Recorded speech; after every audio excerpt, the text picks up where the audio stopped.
Good morning, everybody. Welcome. Good to see you. Good to be in the space. A real honor and a joy, as always, to share these teachings. And I think we have a real humdinger for you this morning. We are going to go into some deeper teachings this morning, but keeping with the theme of our Sunday morning service, these are foundational teachings. They're part of the,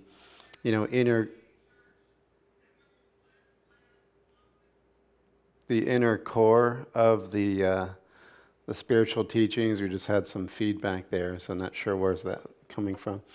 And so we are going to be exploring some of these ideas that Sigmund Freud made popular at the turn of the 20th century, but actually find their roots much farther back than Freud. And sort of contemporary with Freud in India was the work of Sri Aurobindo and the Mother that would take not take Freud's ideas, but actually sort of parallel in some cases Freud's ideas and take them to heights and depths that Freud could not imagine. So we're going to be looking at the New Testament, we're going to be looking a little bit into Freud, and we're going to be looking, of course, into the work of Sri Aurobindo and the Mother, the Integral Yoga.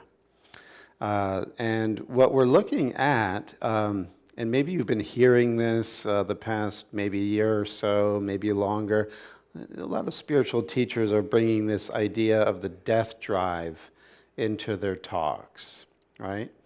And what Freud called thanatos, it's the Greek word, so the god Thanos is the god of death, right? Thanatos, Greek word that basically means death, or death drive as Freud would use it. And a quick little definition of the death drive.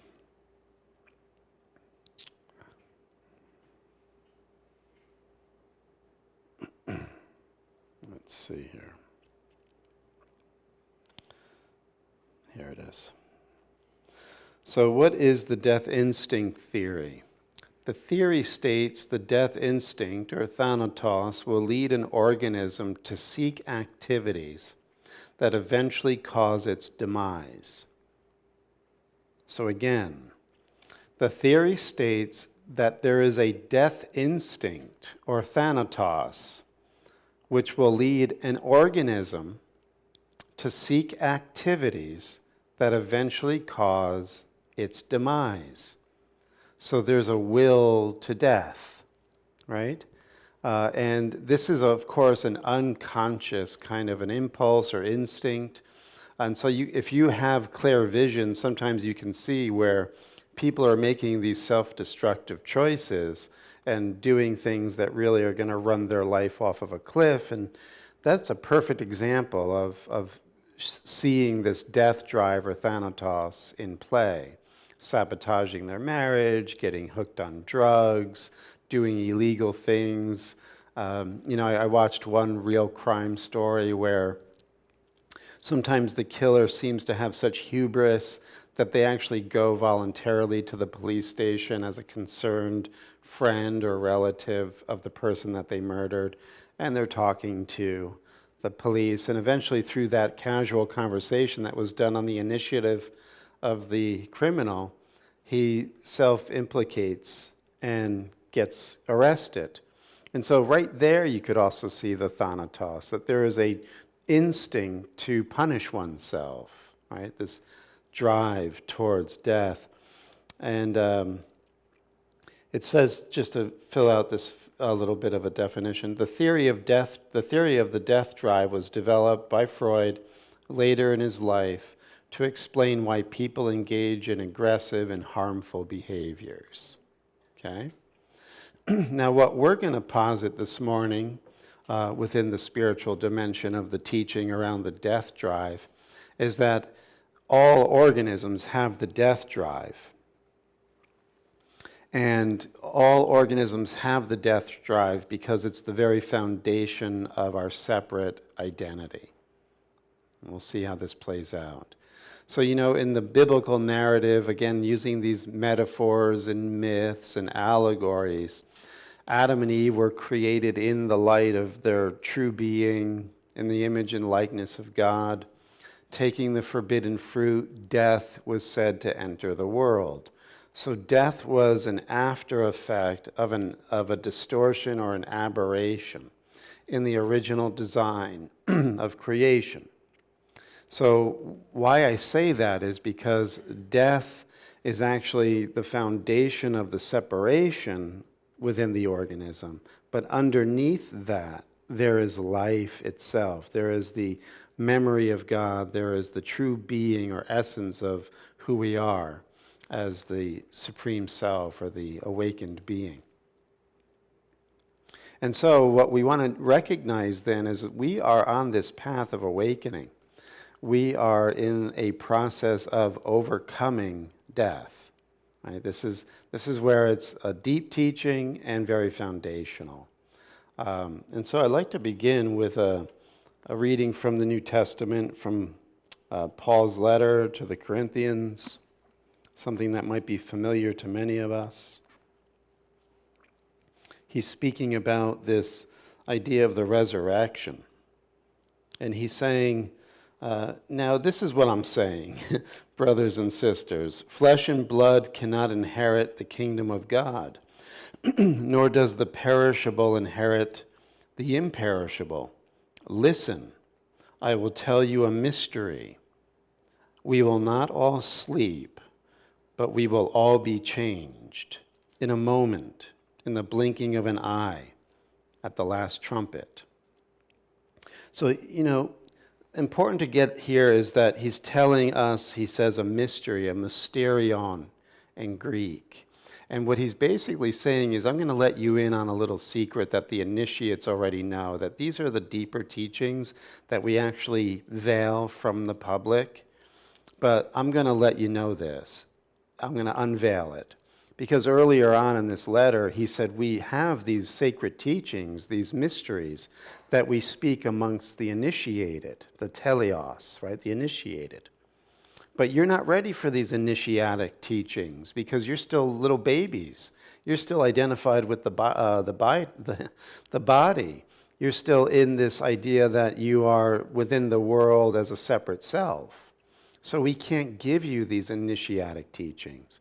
Here Paul is saying, look, I'm going to lift the veil a little bit and give you this initiatic teaching. And this is where we are undergoing a transformation within our being. We're going to go from death to life. We're going to resurrect, but not just within this psychological idea, he's saying, but through the entirety of our being. And we'll see how this plays out within the work of Sri Aurobindo and the Mother. So he says, we will not all sleep, but we will all be changed in a moment, in the blinking of an eye. For the trumpet will sound, and the dead will be raised imperishable, and we will be changed. For this perishable body must put on the imperishable, and this mortal body must put on immortality. But when this perishable puts on the imperishable, and this mortal puts on immortality, then the saying that is written will happen. Now listen, what's the saying? Death has been swallowed up in victory. Where, O death, is your victory? Where, O death, is your sting? Then Paul concludes, the sting of death is sin, and the power of sin is the law. But thanks be to God who gives us the victory through Jesus Christ. So then, dear brothers and sisters, be firm, do not be moved, always be outstanding in the work of the Lord, knowing that your labor is not in vain in the Lord. So this is, again, something very powerful that if we're familiar with these ideas or we've grown up in a Christian culture, we kind of glaze over, and it's almost off-putting sometimes to think of it because we have so many associations of limiting and bigoted belief systems and people who have represented these teachings to us growing up, or we see them on TV asking for money for their airplanes and things like that, that we get turned off immediately when we hear these teachings from the New Testament. But what he's saying is the work of the Lord, this inner transformation that we are to do, is to actually go deep within ourselves and uproot the energy or the power of death within our very being, within our psyche. So this is the place where he says you have to be firm. Because as we get on this path, we have this experience that's been called the honeymoon. So if we've had a genuine awakening experience, we feel called, we're in a crisis or what have you, and we surrender to God, we get on the path, we take refuge in higher teachings, and we enter into deeper states of meditation or prayer. We actually have this season of feeling really blissed out. Like, oh my God, this is amazing. This is what happened to me early on. It's like, it's just all sunny and beautiful, and the birds are singing, and I'm feeling really connected now. My spirit's opening up. My heart feels full.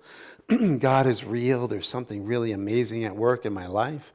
And that honeymoon period, it's been said that it's designed to keep you, convinced that this path is real and that you are going to experience the fullness of this sweet life, right? That honeymoon period does go away. And what usually happens is you start to go into the valley of the shadow of death. So it's like you have this breakthrough, you have this illumination, and then it's almost like overnight you can go into this very dark, terrifying period of your life. And so then you have another breakthrough, and you feel lit up and illuminated and inspired. And you think, okay, that was back there now. I don't have to feel that anymore. And then all of a sudden you go through another period. So there seems to be this up and this down experience of walking the spiritual path. And as the mother would say, it's not only an up and down, but it's a spiral. And so you seem to sometimes even go back to repeat certain events, certain relationship dynamics in your life. And you feel that you've overcome this, but then here it is again. And as you're going through this, you're getting to have a deeper sense of insight, self-mastery, understanding of where you went wrong in the past, and so you're taking a different exit this time. But it's a spiraling also. So it's an up and down and a spiraling. And when we can know the lay of the land to be such, then we can, understand that we go through these dry seasons or dark periods, and we also go through these luminous and beautiful and blissful states. So that's one element of all of what we're saying. But the work of the Lord is also, as Paul is saying, going to take us to our very depths. Right? As Jesus will say in A Course in Miracles, all shallow roots must be uprooted. So we're going to go into these deeper parts of our psyche and uproot these limiting beliefs that keep us identified with being the body and seeking out our fulfillment within the world. And so we're going to find that when we go into these depths, we will confront, not only, as we've said many times before, our shadow, but we will also confront the very thought or instinct of death itself, this thanatos.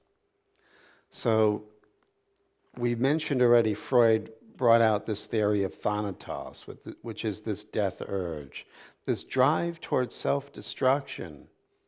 But he also said there's eros. So eros and thanatos go together. Eros is the Greek word that means love or desire or yearning. And so there's another part of our mind that has this erotic desire for life. It wants to join with life. It wants to couple with life. It wants to be intoxicated with life. And so these two forces, these instincts, are at play with us on the spiritual path. The erotic ascent and the death drive or descent. And what we're going to find as we mature on this spiritual path is that they work together. So as we begin to desire to awaken, We will go beyond the ego levels of desire and appetite. We will go into states of wanting to taste and see the reality of God or the divine. As we break through into these higher states, we will also break through into these lower states. The ascent and the descent have to take place together. Because what Paul is saying is we're going to be changed in the very nature of our being. But this divine work is going to be done to the very core of where we consider ourselves to be right now in the body. The body is feeling dense and heavy and unconscious and asleep. And what the teachings, both in the mystery teachings of Christianity and the integral yoga teachings of Sri Aurobindo are saying, is that this dead body will be resurrected into everlasting life. That the light or work of the Lord will even go into the depths. And this is exactly what we get within the crucifixion, the death, dying, and resurrection of the Savior. So he dies on the cross, and then as we know from the Apostles' Creed, he descends into hell, and then he ascends into heaven. And this descent into hell is to release all of the captives that were held back by the power and the fear of death. What the New Testament is saying is we have to walk in that same way. We're going to do this in our own micro way. Okay? I know, it's a deep teaching. Let's see how we do with it. So here's the teachings of the Mother. It's the book one of a trilogy called Mother by Sat Prem. This book is the first volume, Divine Materialism. And the section here is the descent into death. Now, Sri Aurobindo was an amazing being and had incredible self-mastery.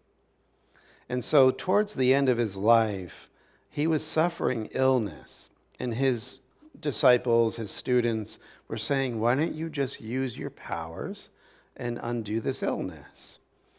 And he replied, no. And they couldn't understand why.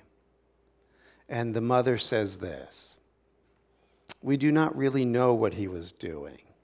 Perhaps we do not realize the enormity that this accepted death represents in a body, speaking of Sri Aurobindo's body, whose every cell, every atom was conscious. He was undergoing a fully conscious death. Right? This is exactly what Jesus did. Right? This is what breaks the bonds. A conscious descent into a coffin. Conscious meaning that every cell, every atom, everything that formed the majesty called Sri Aurobindo entered death with wide open eyes. Who knows what that means? One day, when I was just a beginner and still connected to my body by a thread, I had the living experience of entering there. Entering there is unthinkable. She's meaning into that experience of death, this foundation stone of the separate ego existence, where the thanatos, the death drive, has its ground zero. Okay? She goes on, she says, there are no thoughts there. There is just an abyss of black basalt that is like an overwhelming, asphyxiating negation. The terrible and naked no in the world's depths. The dreadful refusal that chokes all that comes into contact with it. A sort of naked hatred of life. Right? So again, what we're seeing when we talk about, and we'll get into this, our little vices and our petty conflicts and our grievances and all of the way that we display these hatreds, what she's saying is this is the ground zero of that too. It's like the emission station of it all, right? Something that does not pardon life for being and that strives to cancel everything within its stony blackness, a stifling, airless abyss of basalt. It is perhaps this no, this root of things, this grim foundation stone that Sri Aurobindo wanted to confront with all the light of his conscious cells, to enter there totally, consciously, right? And then this is a quote from one of his poems that says, "The stubborn, mute rejection in life's depths, the ignorant no in the origin of things." Mother continues here. That great no which hides 1,000 times behind all the stumblings, the little sufferings, the little lies in our gestures, our eyes, our body. So do you see how this is a holographic experience that we're also transmitting? This death drive through gestures and looks within our eye and the way that our body feels. Like this is all to be recognized as sourced from this origin moment where there was the denial of life. And all organisms arise from this separate belief or this separate energy that we call death. Right? Again, remember Paul said, this isn't for the non-initiate. These teachings are for the initiated. Right? These go way back, and they're designed to bring us to a deeper, more mature understanding of the work of the Lord that we have to do within ourselves. We have to confront our death drive, right? Because as we do it within ourselves, we then come to this place of self-mastery, and we're no longer imps or agents of death. We are clear channels of life, transmitting this into the field of time and space, and that will actually cause a tipping point for others to begin to move into this gravitational field of life. Otherwise, we'll keep seeing these outrageous things playing out, endless and silly wars and genocides and all of these things that go on. This is all because we are not busy and firm within the work of the Lord, so to speak. So he goes on, or Mother goes on. Now listen to this. So this is where she's saying, this great no hides 1,000 times behind all of our stumblings, our little sufferings, the little lies in our gestures, our eyes or our body, those 1,000 roots of death which await the great death as a relief from this misery of being and living. That will for death, thanatos, in the depths because we have not found real life. Do you ever see this where you can actually see somebody who's kind of lost everything maybe or given up on life and like they get sick the next year and they're gone? You know, like you could see how there is this desire to die sometimes. In fact, in A Course in Miracles, Jesus will say, you can't die unless you will it. And a sort of a tongue-in-cheek teaching that comes out of the Seth material in his book, The Individual and the Nature of Mass Events. Seth says there, all death is death by suicide. So in other words, we are all willing it. And so we are willing it in 1,000 different ways, says the Mother. when we are suffering our little petty disturbances and our stumblings and our upsets and our, hateful relationships. These all carry within them the mark of death, and they're beckoning us to finally die because we're not really living, right? Told you this was going to be a deep teaching. And there's a real beautiful, joyous conclusion to this.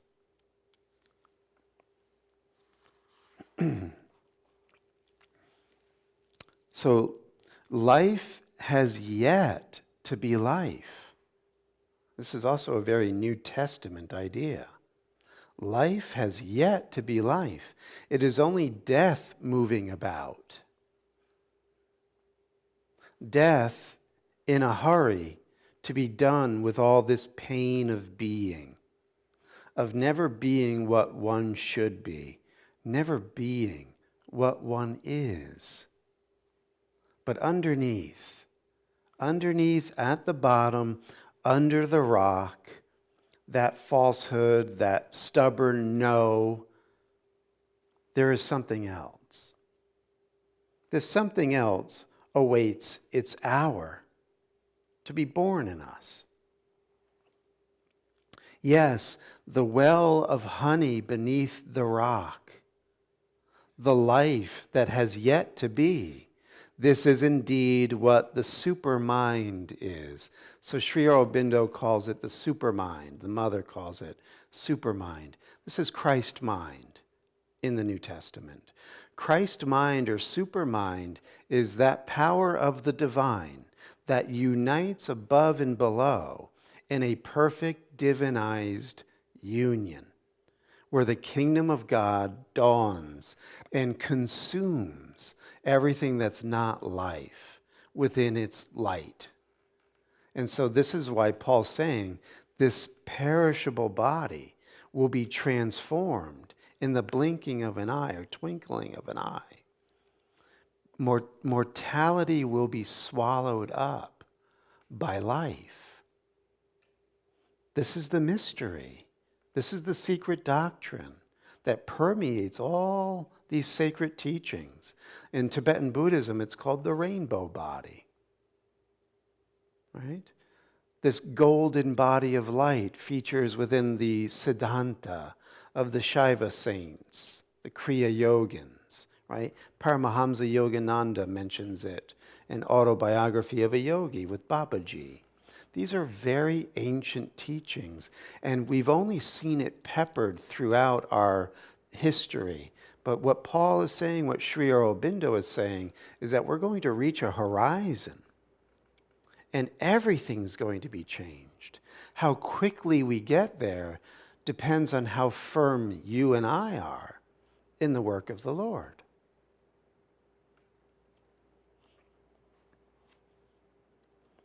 Mother continues, the life that does not need death to breathe is this life of the supermind or Christ mind. Again, beautifully said. The life that does not need death to breathe. The life that really is without shadow. The truth, simply living. Just underneath that rock, right, the dark foundation. Just underneath the 1,000 little no's of 1,000 footsteps that go back and forth, up and down, without knowing why, without even wanting life. A blind machinery of pain. Right? This is what she's saying. We are living like that when we are unconscious of who we really are and the work of the Lord. Right? Something that clings to death. And if the slightest pressure is applied to it, one feels as if the whole being were being uprooted. Now, finishing here. Maybe Sri Aurobindo was going to set off that great earthquake in the depths.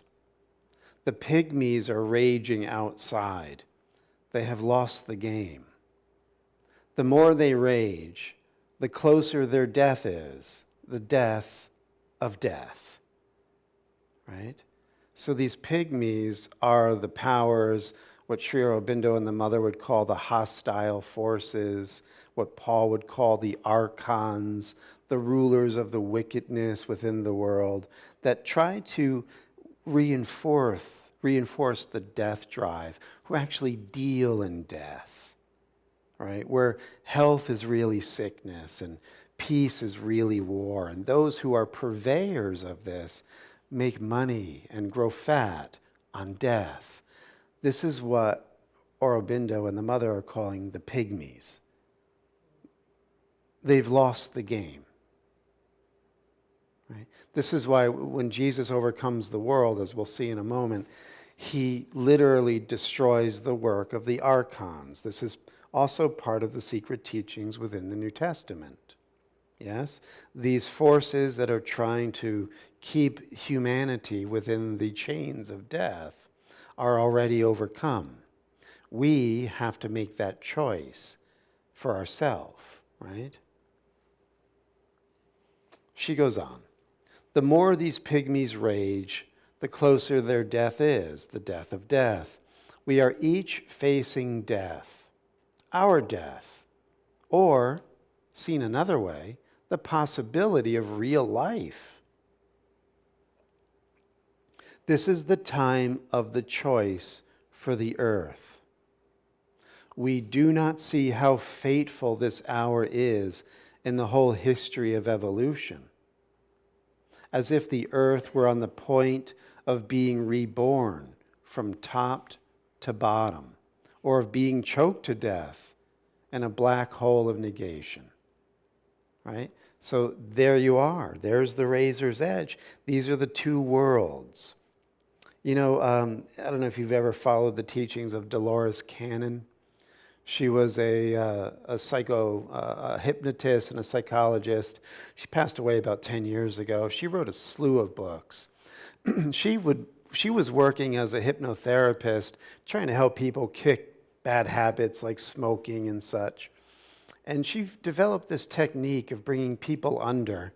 And what she began to get in her hypnotic therapy sessions were these voices that would come through the people, because she regressed them so far that they tapped into their universal nature and were speaking from this knowing, right? She called it capital SC, the subconscious, which is the deeper subconscious, which is really going below this ego foundation stone.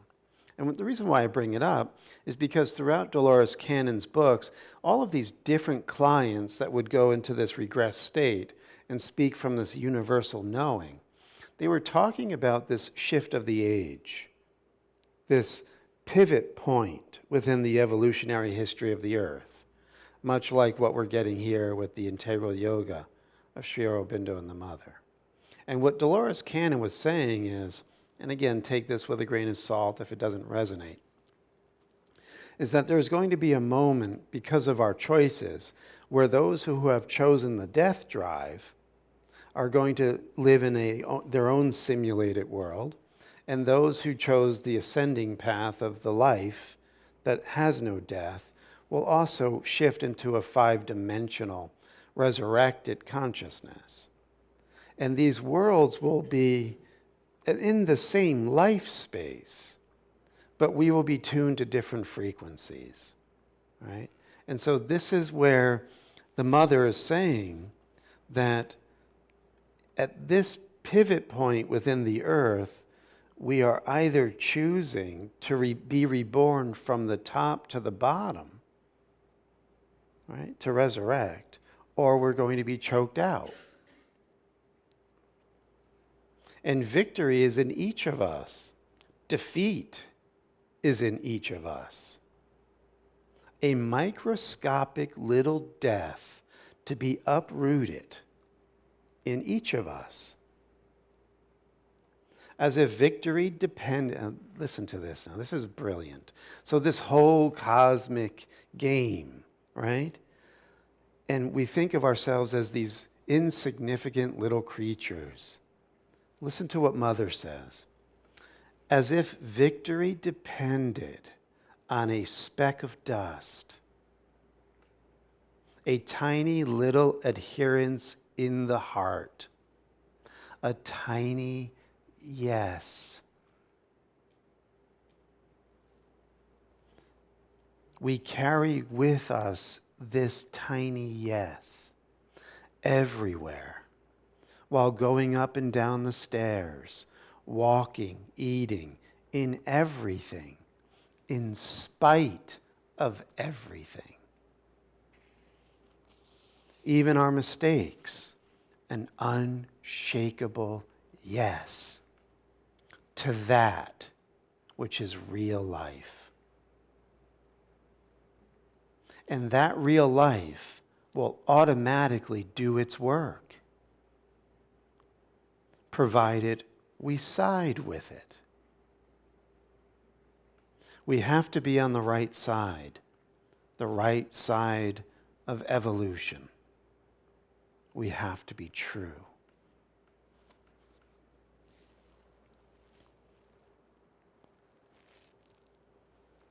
Does that resonate?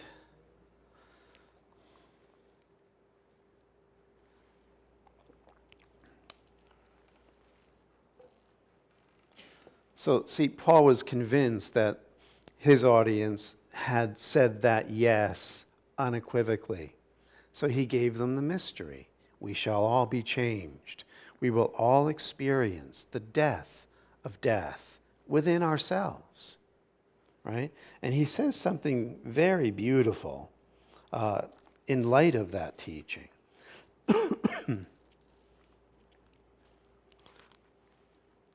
So, as we know, we're not alone once we set out on this path, right? Once we say yes, Jesus says in A Course in Miracles, you are then surrounded by angels who will ensure that you arrive at your destination. So keep that in mind as you listen to this beautiful prayer from the Epistle to the Ephesians. Paul says here, for this reason I kneel before the Father, from whom every family in heaven and on earth is named. I pray that according to the wealth of his glory, he will grant you to be strengthened with power through his Spirit in the inner person, that Christ, or supermind, will dwell in your hearts through faith, so that because you have been rooted and grounded in love, you will be able to comprehend with all of the hagioi, the saints, the illuminated ones, what is the breadth and depth and length and height, and thus to know the love of Christ that surpasses knowledge, so that you will be filled up to all the fullness of God. What does that mean? What we saw in Sri Aurobindo in full actualized display. Every cell, every atom is conscious. A temple of the living light. You're literally on fire with divine light. You're in a divinized body. This is the length, the breadth, the depth, and the height, where this strength, this dunamis, this dynamite power of God is unleashed within your being. This is how death is overcome. It's overcome through life. And this life comes to the mind when we say that little yes.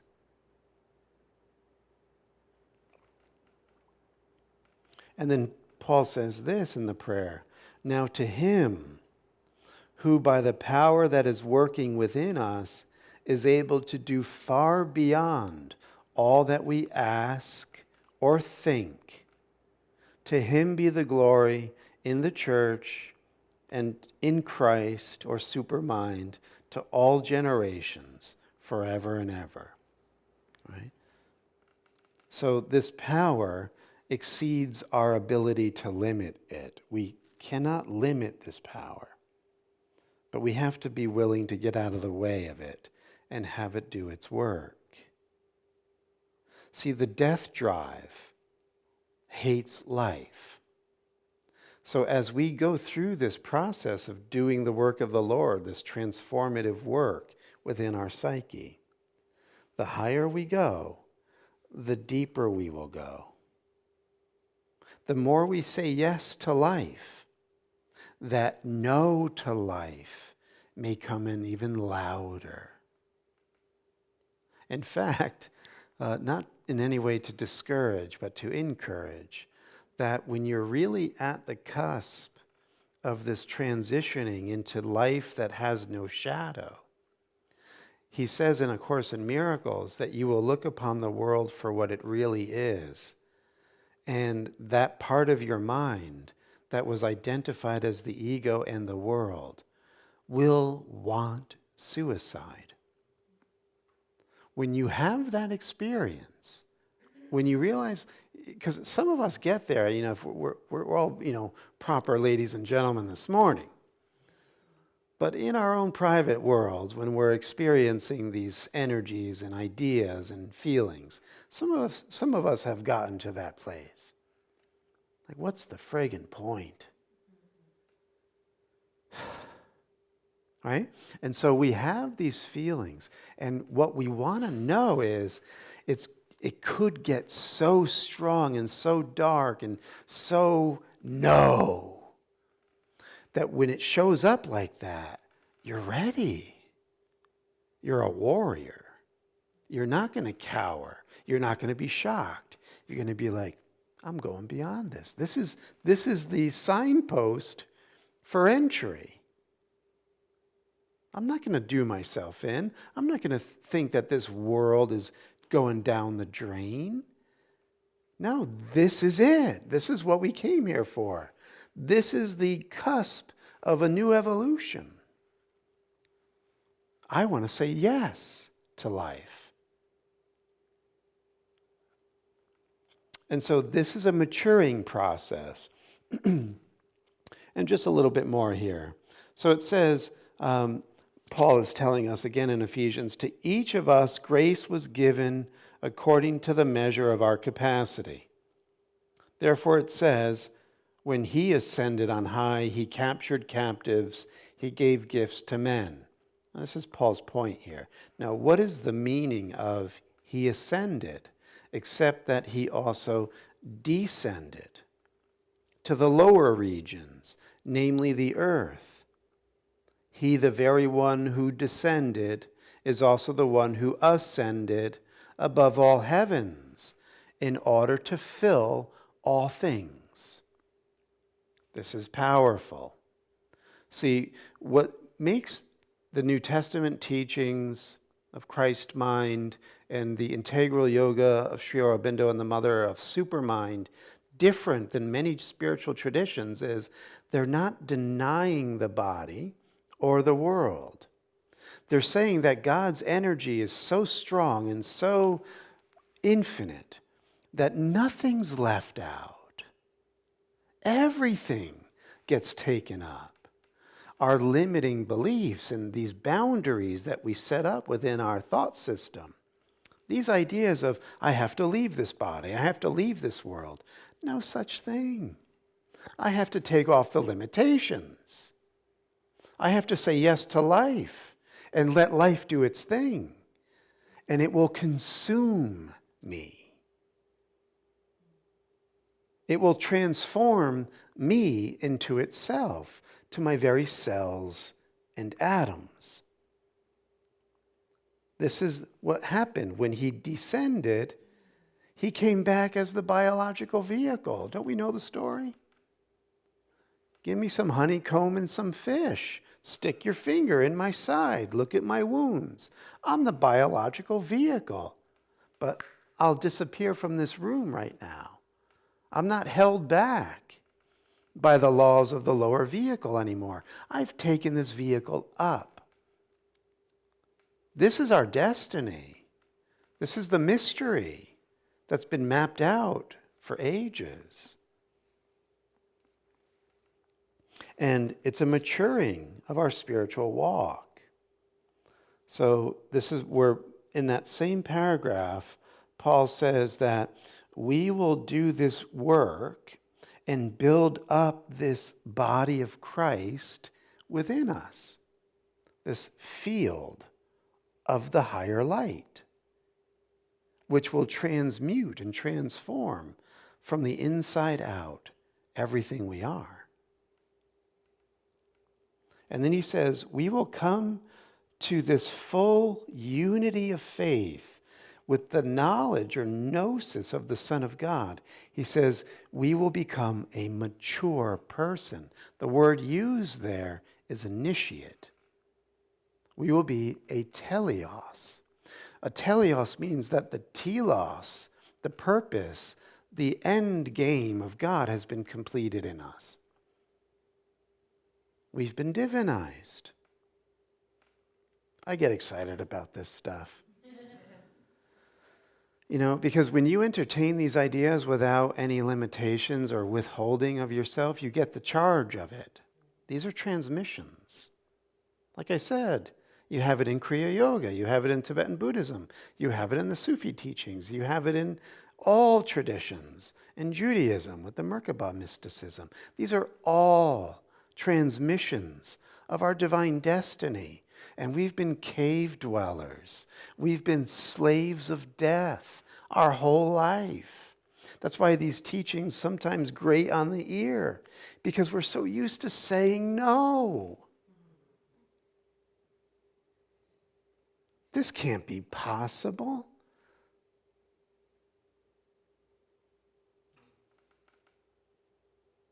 But when we come to this level of maturity, he says, we will attain to the measure of the full stature of Christ. What's that? We will fill all things. Our head will be above the heavens, and our feet will be below the hells. And we'll be right here.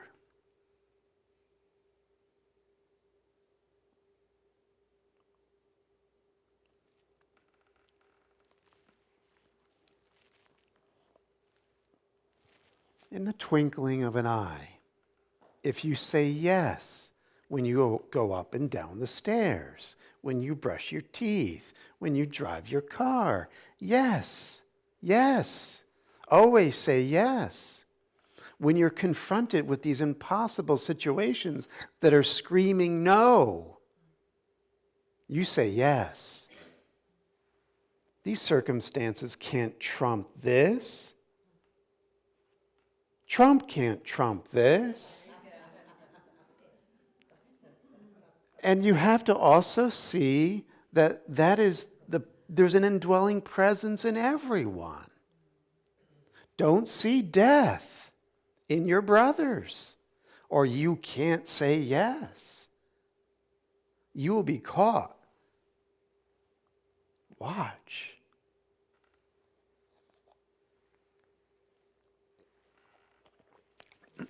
Here's another book by Sat Prem.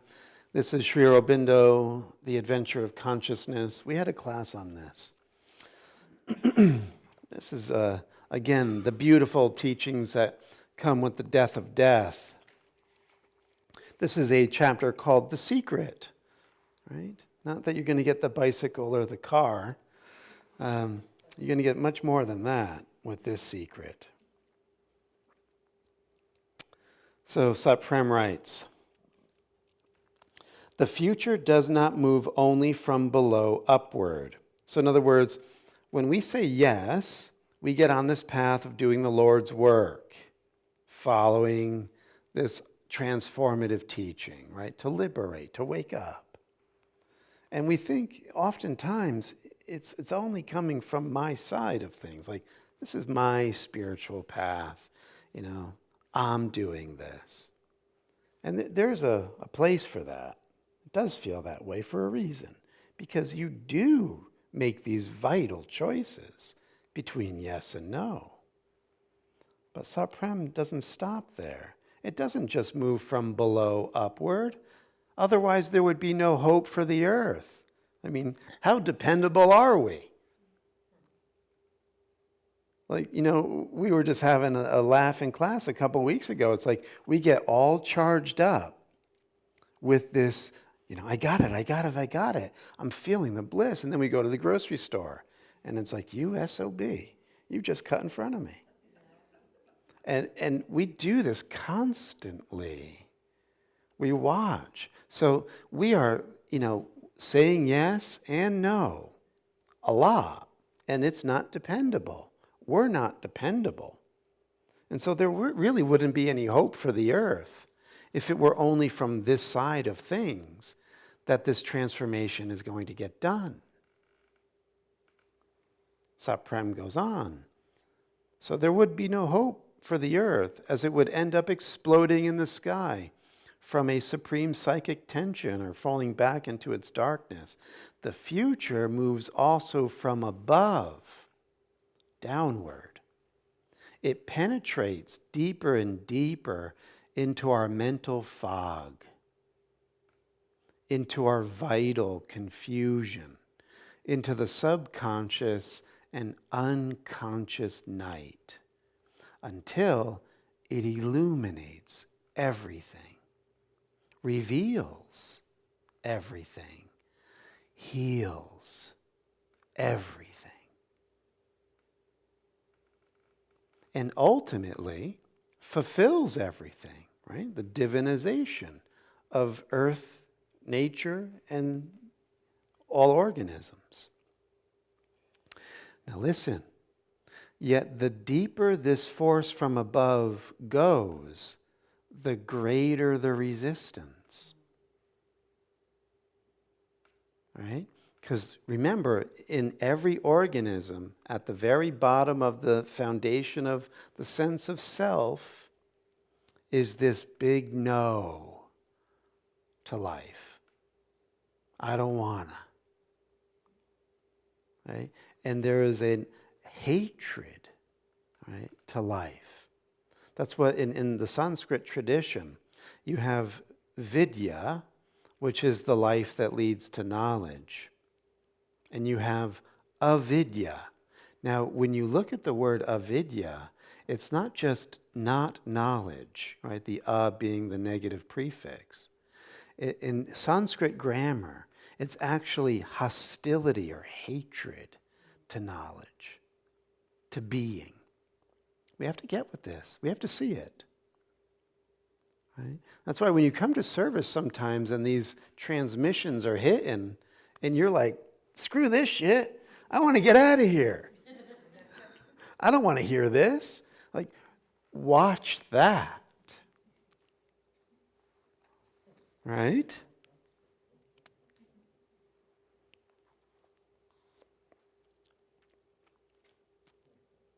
So he says then, the deeper it goes, the greater the resistance. For this is the Iron Age, the time of the great revolt and peril, but it's also the time of hope.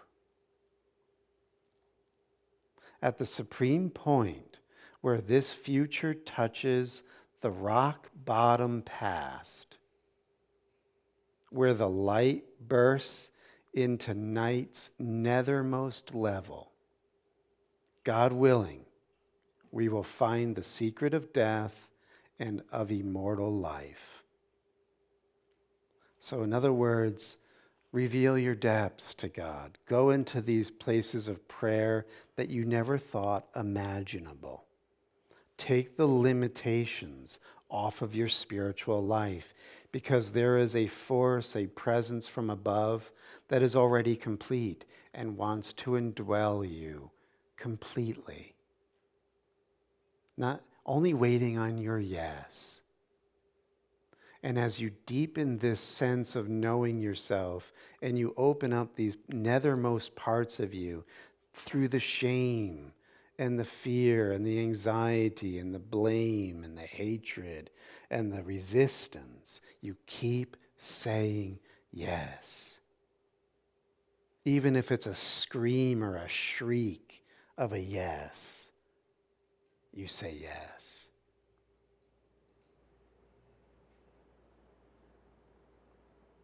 And he finishes with this, but if we look below, and only below, if we stay fixated on our little life and our little self, we will find mud, and only mud.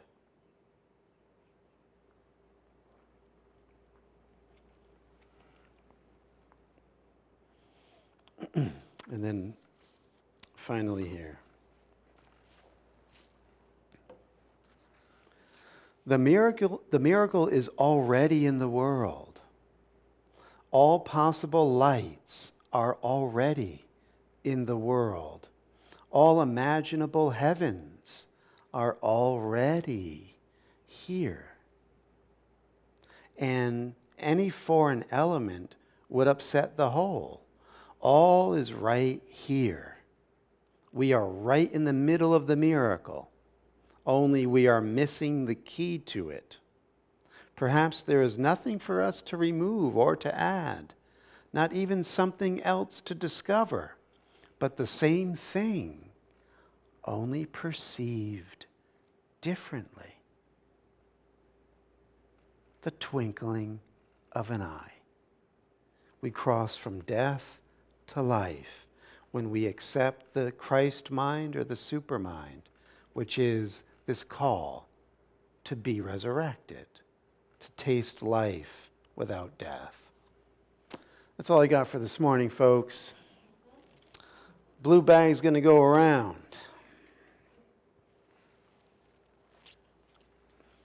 Any thoughts, comments, or questions?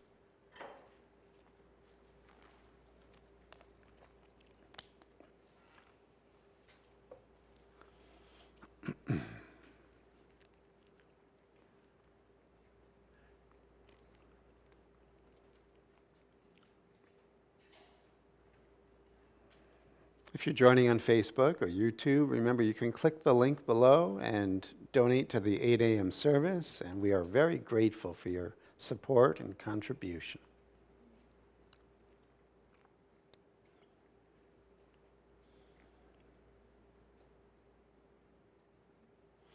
And we do it remotely, blessing the offering, charging it with the intention that it be used for all healing, bringing beings to their true wisdom and their true happiness. And so it is. All right, my friends, let's rise and seal the deal.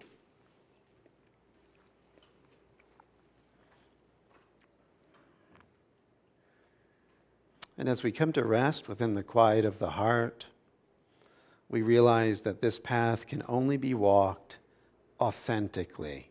You can't be a pretender. And as we open up to this authentic and genuine light, we realize that this light of God surrounds us. The love of God enfolds us. The power of God protects us. And the presence of God watches over us. Wherever we are, God is. Amen. Have a beautiful day, everybody. Course in Miracles tomorrow, 7:15.